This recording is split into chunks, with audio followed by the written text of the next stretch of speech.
जी वफाकी दारुल-हुकूमत इस्लामाबाद से शाहिद अब्दुल अब्दुल खातिब हूं। इस वक्त सुप्रीम कोर्ट ऑफ पाकिस्तान के बाहर मौजूद हूं और आज की सबसे बड़ी खबर यह है कि चीफ इलेक्शन कमिश्नर को पेशावर हाई कोर्ट ने तलब कर लिया है। आपको याद होगा कि बल्ले का निशान छीन लिया गया था पाकिस्तान तहरीक-ए-इंसाफ से, उनके इंट्रा पार्टी इंतखाबात को सेटिसाइड कर दिया था, कलअदम करार दे दिया था और उसके बाद उनका इंतखाबी निशान उनसे छीन लिया गया था, जिसके बाद पाकिस्तान तहरीक इंसाफ ने पेशावर हाई कोर्ट से रजू किया है। सुप्रीम कोर्ट ऑफ पाकिस्तान में मामला बाद में आएगा क्योंकि इसी सुप्रीम कोर्ट ऑफ पाकिस्तान के 3 बहादुर जजेस ने, आपको याद होगा, साइफर केस को उड़ाकर रख दिया था। इतनी बड़ी हाइप क्रिएट की गई थी साइफर केस की, लेकिन जस्टिस अतर मिनुल्लाह और जस्टिस मंसूर अली शाह और कायम मकाम चीफ जस्टिस ने 3 घंटे की समाअत में जिस तरह साइफर केस का मलियामेट कर दिया, साइफर केस की धज्जियां बिखेर कर रखती थी और अब शायद इंटर पार्टी इंतखाबात का मामला भी सुप्रीम कोर्ट में ज़ेर गौर आए। लेकिन इससे पहले तहरीक इंसाफ ने पेशावर हाई कोर्ट से रजू करने का फैसला किया और अभी थोड़ी देर पहले की खबर है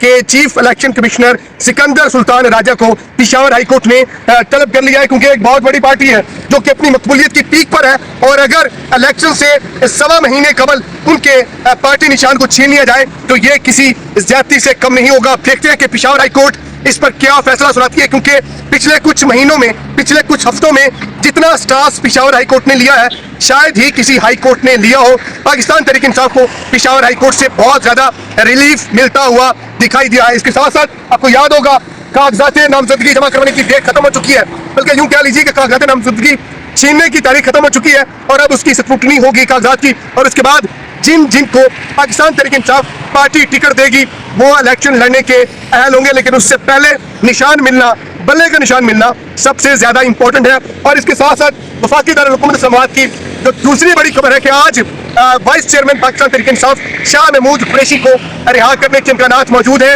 आज गालिबन उनको रिहा कर दिया जाएगा अडयाला जेल से। उनके जो वकला है, उनकी जो बेटी है और जो उनके हल्के के लोग हैं, शायद वो अडयाला जेल पहुंचे और वाइस चेयरमैन को आज रिहा कर दिया जाए। और इसके साथ साथ मंजूर पश्तीन की भी जो जमानत है वो मंजूर हो चुकी है। सुप्रीम कोर्ट ऑफ पाकिस्तान में आज ये गुमान किया जा रहा था कि पाकिस्तान तहरीक इंसाफ के वकला आए और इंटर पार्टी इलेक्शन जो कलअदम किए हैं चीफ इलेक्शन कमिश्नर ने, ये बिल्कुल मेरे वॉकिंग डिस्टेंस पर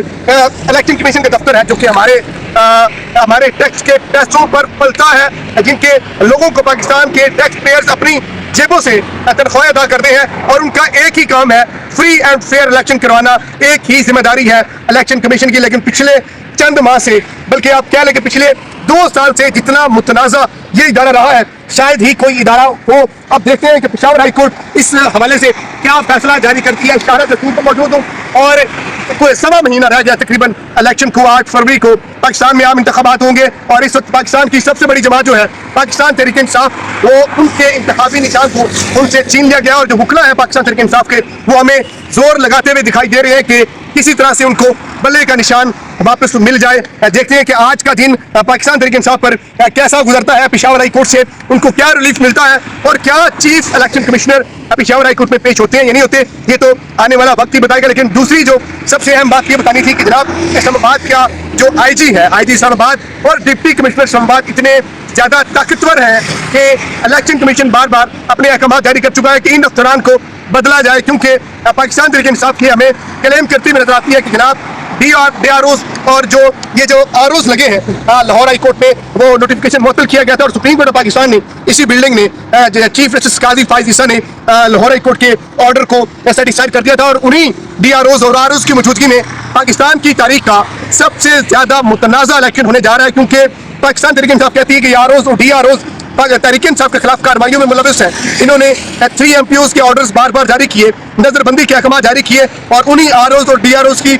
मौजूदगी में उनको तैनात करके ये इलेक्शन करवाया जा रहा है, क्योंकि जुडिशरी का अमला तैनात होता है हमेशा की तरह आम इंतखाबात में। लेकिन इस बार 1985 के बाद ये पहला इलेक्शन है 2024 का जिसमें ROs और DROs यानी कि ब्यूरोक्रेसी के बंदों को लगाकर अपने मनपसंद बंदों को बिठाकर ओहदों पर उनकी निगरानी में इलेक्शन करवाए जा रहे हैं। और उसके बाद पाकिस्तान तहरीक इंसाफ का जो इंटर पार्टी इंतखाबात हुए थे, जो चेयरमैन मुंतखब हुए थे बैरिस्टर गौर, उसको चैलेंज किया गया था इलेक्शन कमीशन में और इलेक्शन कमीशन ने रात गए अंधेरे में एक बड़ा ही होलाक, बड़ा ही एक मतनाज़ा फैसला सुनाया और पाकिस्तान तहरीक इंसाफ से बल्ला छीन लिया गया और अब पेशावर हाई कोर्ट में मामला ज़ेर समाअत है। थोड़ी देर तक पेशावर हाई कोर्ट से एक बहुत बड़ी खबर आने का इंतजार है। मतलब है कि पेशावर हाई कोर्ट इस पर बहुत बड़ा फैसला जारी करेगी और शायद इलेक्शन कमीशन के इस फैसले को सेटिसाइड कर दिया जाएगा। दूसरी तरफ इसी बिल्डिंग में बड़े अहम मुकदमात अभी जेर समाअत भी होंगे, जिनमें साइफर केस, तो आपको याद होगा कि जमानत मंजूर हो चुकी है शाह महमूद कुरैशी की और इमरान खान की। अगर पेशावर हाई कोर्ट से रिलीफ नहीं मिलता पाकिस्तान तहरीक इंसाफ को, तो वो